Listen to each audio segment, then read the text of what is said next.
Think for a moment about a key relationship in your life right now. Could be romantic, a close friendship, family, maybe even a work connection. Mm-hmm. Now really feel into it. How does that relationship feel? Is it, draining? Or does it energize you, fill you up? That's a great starting point. Welcome to the Deep Dive. Today we're unlocking the secrets to, well, truly healthy connections. Yeah. Our mission is to sift through a whole stack of varied sources, university health centers, therapy clinics, community college guides, you name it, and pull out the most surprising, actionable nuggets for you. Not just the basics. Exactly. Not just the stuff you already know, but the insights that really make a difference. And this isn't just about feeling good. I mean, although that's definitely part of it. The impact of healthier relationships on your overall well-being is, well, it's profound and often underestimated, I think. Right. Consider this research from Amherst College, pretty striking. They followed about 1,500 people, 70 and older, for a decade. And they found individuals with the strongest networks of friends were, get this, 22% less likely to die during that period. Wow, 22%. That's significant. It really is, but it goes way beyond just living longer. Strong connections boost happiness, they seriously reduce stress, increase your sense of belonging, purpose, they lower the risk of mental illness, improve self-worth, help you cope with trauma, even encourage healthier habits. That judges everything. It really does. And they promote growth, learning, and honestly, just provide fun and joy in life. It's a massive investment in your well-being. Absolutely. So whether you feel like you're thriving in your connections or maybe navigating some tricky waters or looking to build new ones, this deep dive is kind of your shortcut to understanding these dynamics, no matter where you're starting from. Exactly. Okay, so let's unpack this. When we talk about a healthy relationship, what does that actually look like? I mean, beyond just feeling good, are there specific pieces? Yeah, while we often feel it instinctively when a relationship is healthy, there really is a kind of blueprint, a set of core characteristics. Okay. And the crucial thing, drawing from sources like Northeast State Community College and Self-Sensei, is that these aren't just ideals. They're active components you have to, cultivate. Right, things you actually do. Exactly. Yeah. Take communication. Foundational, obviously. Yeah. But the nugget here is how you communicate. It's not just talking, it's expressing feelings, opinions, beliefs, being mindful of tone, phrasing. Miscommunication can happen so easily, right? Like a quick text versus talking face-to-face, or when assumptions creep in. It's an active process, expressing and understanding. So it's not just what you say, but how it lands. Yeah. And the intention behind it. Precisely, which leads nicely into boundaries. These are those physical, emotional, mental limits you set for yourself. The invisible fences. That's a good way to put it. Invisible fences that others need to respect, yeah. Both people should feel comfortable. And discussing what you want the relationship to look like, what's okay, what's not, that's key. It's an ongoing talk, not a one-off thing. Right, it evolves. Definitely. And another piece, maybe overlooked sometimes, is independence. Even in super close relationships, having time for yourself, for your own interests, hanging out with other friends, it's vital. It's not about pulling away. No, not at all. It's about nurturing your whole self, which actually makes the shared connection richer.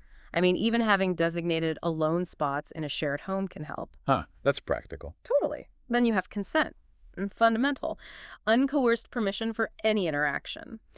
And the tricky part is, coercion isn't always obvious pressure. It can be subtle bargaining, power dynamics. True consent means actively asking, listening for a clear yes, respecting boundaries, no question.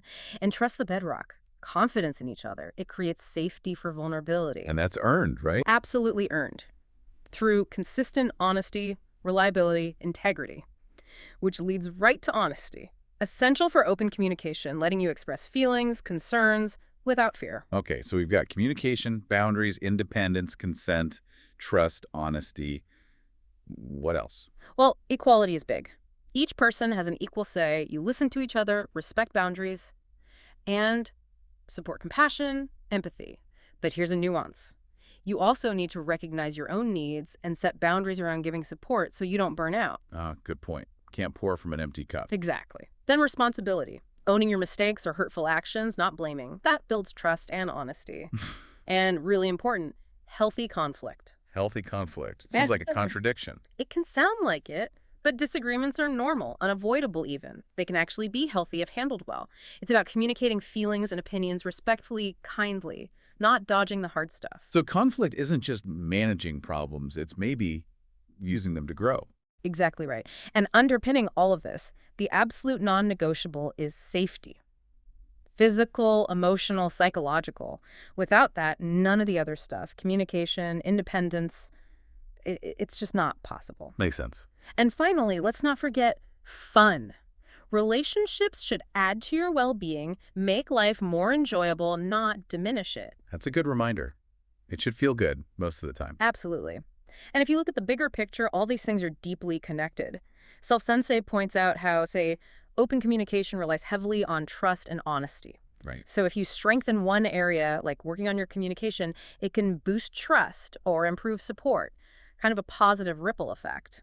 That's a powerful thought. And what really stands out from these sources is that healthy relationships aren't just found, they're built. Yes. It's this active, ongoing process. Continuous effort, intentional actions, commitment from both people. It's work, but good work. Ongoing work, exactly. Not a destination you just arrive at. Okay, so here's where it gets really interesting. We've talked about the what. Now let's get into the how. How do we actually do this? How do we, speak the language of connection, especially with communication? You've hit the nail on the head. Communication really is the bedrock, like cultivating healthy relationships, and Self-Sensei keeps saying. And it's way more than just talking, isn't it? Right. It's active listening, expressing yourself assertively but kindly, validating each other, noticing the nonverbal stuff. Okay, active listening. You called it a superpower earlier. Let's dig into that. Yeah, it really is. Mara Hirschfeld, a therapist, describes it as fully concentrating on the speaker, really getting their whole message, words, and emotions, and then responding with understanding and empathy, truly stepping into their shoes for a moment. So it's not just like waiting for your pause to jump in. Exactly. It's making the other person feel genuinely seen and heard. Yeah. The benefits are huge. Better communication, fewer misunderstandings, more clarity. It boosts empathy because you're reflecting on their feelings. Builds trust, creates that safe space to share.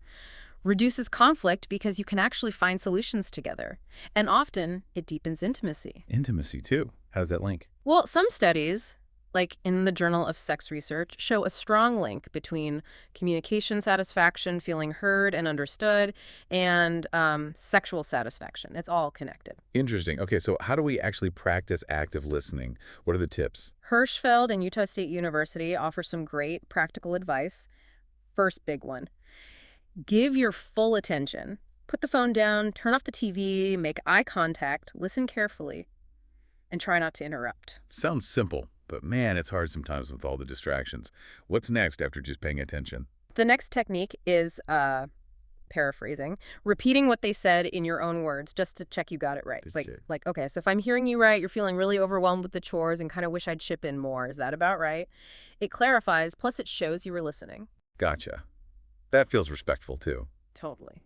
Then ask clarifying questions. Don't just assume you know what they mean. Can you tell me a bit more about why you feel that way? Or what does that look like for you? Digging a little deeper. Exactly. And finally, reflect their emotions, notice their tone, body language, the feelings coming through, and respond with empathy. Wow, it sounds like you're feeling really frustrated right now. Not necessarily agreeing, but acknowledging the feeling. Precisely. And avoid getting defensive or interrupting. Those just shut communication down. Common barriers are distractions, defensiveness, feeling attacked, and misunderstandings, maybe from unspoken expectations. It really makes you think about your own habits, doesn't it? I bet everyone listening is kind of evaluating their listening skills right now. It's definitely a skill we can all improve. For sure. Lifelong practice. Okay, now let's be real. Conflict happens. It's going to happen in any meaningful relationship. So how does all this play out when things get tough? Yeah, that's the million-dollar question, isn't it? How do we handle those bumps without derailing everything?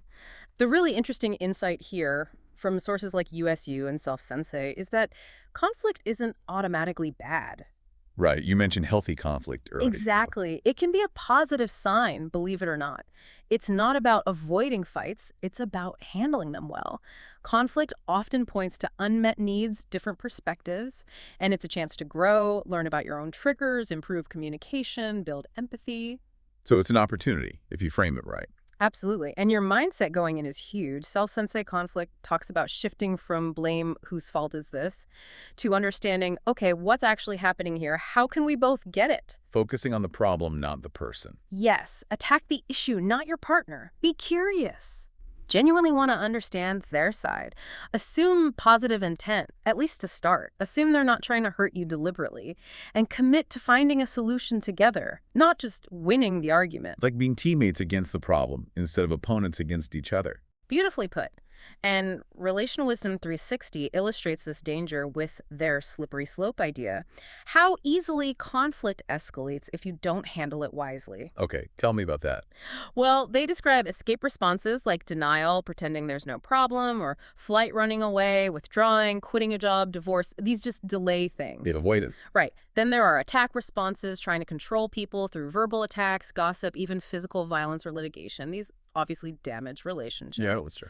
So the goal, RW360 says, is to move towards peacemaking responses, using love, mercy, forgiveness, wisdom, trying to understand and resolve things constructively, finding that middle path. Okay, so practically speaking, when you're in it, when you're disagreeing, Yeah. how do you aim for that peacemaking space? What are the steps? Good question.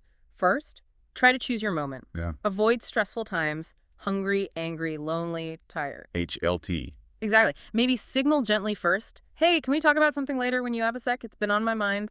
But don't put it off forever. Things fester. Okay, timing matters. Then what? Use I statements. This is classic advice for a reason. Own your feelings without blaming. Instead of, you never help out. I feel stressed and unsupported when the chores pile up and it feels like I'm doing them alone. Focuses on your experience. Yeah. Less accusatory. Much less. Then try to validate their feelings, acknowledge their perspective as real for them, even if you don't agree. I can see why you'd feel frustrated when that happens. Just try hard to avoid adding a but right after. The dreaded but. It cancels out the validation. It totally undermines it. Then try to identify the underlying needs. What's really going on? Ask, why is this so important to you? Maybe the fight about chores isn't about dishes. It's about feeling fairness or appreciation. Getting to the root cause. Yeah. And then brainstorm solutions together. Collaborate. Be creative. Aim for progress, not perfection. Be open to compromise. Okay, find a way forward. And agree on a specific plan and actually follow through. I'll take out the trash Tuesdays and vacuum Saturdays works way better than a vague, I'll try to help more. Right. And afterwards, maybe once things cool down, learn from it. What went well? What could we do better next time? Like a little post-conflict debrief. Exactly. And it's crucial to know the major pitfalls. Dr. John Gottman's 4 Horsemen. These are like relationship poison. The 4 horsemen of the apocalypse, right? Sounds serious. They are because they predict breakdowns so well. First is criticism, attacking character, you're so lazy, instead of behavior, I felt worried when you didn't call. Okay. Second, contempt, showing disgust or disrespect, eye-rolling, sarcasm, name-calling. This one is particularly toxic. Yeah. Third, defensiveness. Immediately defending yourself instead of listening just escalates things. Makes sense. And fourth, stonewalling, withdrawing, shutting down the silent treatment, refusing to engage. The wall goes up. Precisely. Yeah. You also want to avoid things like mind reading or dragging up old issues, and importantly, make repair attempts. Try to de-escalate, inject humor, or take a break if things get too heated, like at least 20 minutes to calm down physiologically. That 20-minute rule is interesting. Gives your nervous system time to reset. Exactly. Okay, so beyond communication and navigating conflict, what else really holds a healthy relationship together? What are those other pillars? Well, as we touched on, trust is just fundamental. It's the absolute bedrock. Very well. Mine talks about it as that sense of security and loyalty that allows you to be vulnerable. And without it? Without it, intimacy fades, negativity grows, you see insecurity, controlling behavior, even depression and anxiety. Building it back, or building it in the first place, means being honest, especially about mistakes, owning them, showing how you'll do better. Open communication, transparency, vital. It keeps coming back to communication, doesn't it? It really does thread through everything. Oh. And then we circle back to boundaries. Remember, not walls, but those essential limits. Physical, emotional, mental, even financial, protecting your well-being and autonomy. Right. Fostering trust and safety. Exactly. Self-sensei building stresses how they create mutual respect. And they're dynamic. They need ongoing communication. Simple examples.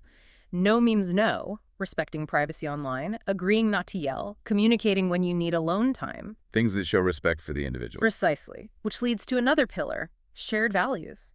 Your fundamental beliefs about life, family, career, money, spirituality. The big stuff. Yeah, the big stuff. Self-sensei building says they act like a compass, guiding decisions, especially during big life changes or conflicts.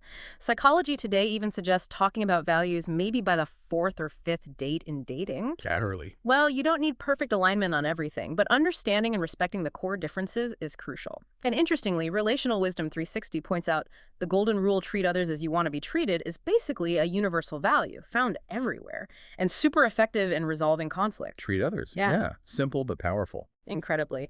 And the final pillar I'd highlight is nurturing individual identity and growth. Healthy relationships don't squash individuality, they support it. They encourage autonomy. So it's not about merging into one person. No, that's codependency. Supporting individual growth actually enriches the partnership. When you maintain your sense of self, pursue your interests, take care of yourself, you develop more, you bring more to the relationship, you stay interesting to each other, it sustains attraction. Individual health fuels relational health. That makes so much sense. You need two whole people to make a healthy whole. Couldn't have said it better myself. So this is clearly not a set it and forget it kind of thing, is it? Mm. We've talked about building these foundations, but how do we keep it going? Keep the love alive, maintain the connection for the long haul. It feels like a marathon. Oh, it absolutely is. It's not a passive state you achieve. It's an ongoing, intentional process. Self-sensei building really emphasizes this. Healthy relationships need proactive, continuous effort. Like preventative care for the relationship. Exactly like that. Key maintenance strategies include things like consciously injecting positivity, giving regular assurances of your commitment, being open and self-disclosing, using your social networks for support, and sharing tasks fairly. Little things done consistently. Yes.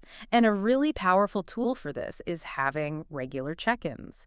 Intentionally setting aside time to connect, address small issues before they blow up, share how your needs might be evolving, just making sure both people feel heard and supported. Like a relationship state of the union. Kind of. Perspective Psych Chicago even suggests a structure. Maybe start with 5 appreciations for each other, talk about what's going well, then address any concerns, share needs for support, discuss upcoming plans. That sounds really practical. It prevents that gradual drift that can happen over time. It helps you adapt together. Because growing together through life's transitions is also key. Life changes jobs, kids, loss, aging. They're stressors, for sure. Inevitable. But they're also huge opportunities for growth as a couple. Success depends on that open communication again, mutual support, being flexible, planning together. Proactive discussion builds that teamwork feeling. Facing challenges side by side. Exactly. So ultimately, the longevity and success of a relationship really boil down to a continuous mutual commitment to growth, both personal growth and growth within the relationship. It means being willing to adapt, learn new skills, support each other's journeys, always. It's an active commitment. Always active. Okay, but what if things aren't just tough? Okay. What if they feel genuinely unhealthy or even toxic? How do we recognize those signs? When is it time to say this isn't just a rough patch, we need help, or maybe even something more? This is so important. Recognizing unhealthy dynamics is just as vital as knowing what's healthy. Sources like Self-Sensei Building and Healthline list some clear red flags. A persistent lack of support is one when achievements feel like a competition instead of something to celebrate together. Toxic communication is a huge one. Constant sarcasm, chronic criticism, contempt, hostility, and gaslighting. That's a really insidious one, making your partner doubt their own reality, their sanity. That sounds scary. It is. Also, envy or jealousy that leads to constant suspicion. Controlling behaviors are major red flags, monitoring where you are, dictating choices, getting overly angry about texts. Trying to manage the other person. Exactly. Ongoing resentment that never gets resolved, consistent disrespect for your time, feelings, boundaries, using money for control or negative financial behaviors, feeling constantly stressed or on edge around the person. That's a big physical cue. Your body knows. It often does. Unequal power dynamics where one person dominates. And a really serious one, social isolation. If a partner tries to cut you off from friends or family, that's often linked to abuse and needs to be taken very seriously. That's a huge red flag. Massive. And of course, any physical, mental, or emotional abuse is absolutely unacceptable. These patterns tend to erode self-esteem and independence, making someone more dependent on the unhealthy relationship, sadly. That's a tough list to hear, but so important to be aware of. So when do you cross that line from, okay, we have issues we need to work on, to we actually need professional help? It's a judgment call, but there are guidelines. Services like Talkspace and GoodArc suggest seeking help if you're having frequent, intense arguments you just can't seem to resolve, or if communication has totally broken down, you feel unheard, misunderstood, stuck in negative cycles. When talking makes it worse, maybe. Yeah, or just doesn't happen anymore. Emotional withdrawal is a big sign. Significant trust issues, infidelity, dishonesty. A noticeable loss of intimacy, physical or emotional. Major life changes causing huge stress. Or just that general feeling of growing apart, maybe even thinking about separation or divorce. When it feels like you're just roommates. Right. And remember Gottman's four horsemen: contempt, criticism, defensiveness, stonewalling. If those are consistently present, it's a strong indicator that the relationship is in serious trouble and intervention is needed. So don't wait until it's completely broken. Please don't. Seeking help earlier is way more effective. Therapy can be a proactive tool for strengthening the relationship, not just a last resort when things are falling apart. That's a good perspective shift. And for those in dangerous situations. Absolutely critical to have resources. If you or someone you know is experiencing abuse, the National Domestic Violence Hotline is 800-799-7233. For teens, the National Teen Dating Abuse Helpline is 866-331-9474. You can text LOVEYES to 22522 or chat online at loveicrespect.org. Safety planning is key in these situations. Important numbers. Very. And just to mention, for people seeking resolution within specific faith communities, there are options like the Beth Din of America Islamic Arbitration and Mediation Services or Christian Conciliation Service. These often aim to restore relationships where possible, guided by their shared values. Okay, good to know those resources exist too. Definitely. So wrapping up today's deep dive, we've really explored how healthy relationships are built. Actively built, not just found, on a foundation of nuanced communication, trust, clear boundaries, mutual growth. Yeah, and that conflict is normal, even necessary sometimes. But how you handle it makes all the difference, whether it strengthens you or tear you down. Right. And if we connect this all back, the core message is that building and maintaining these connections is an ongoing journey. It takes continuous, intentional effort from both people. It's an investment. A huge investment. Challenging sometimes, absolutely. But the rewards, security, happiness, growth, well-being, they're profound. And the good news is, these are skills you can learn. You have the power to co-create the relationship you want. That's empowering. Okay, so final thought for everyone listening. If a healthy relationship demands this continuous work, this intentional effort, what's one small, consistent action you can start taking this week? Just one thing to tend to one of your most important connections. Remember, even those small acts of appreciation can be the bedrock of everyday love.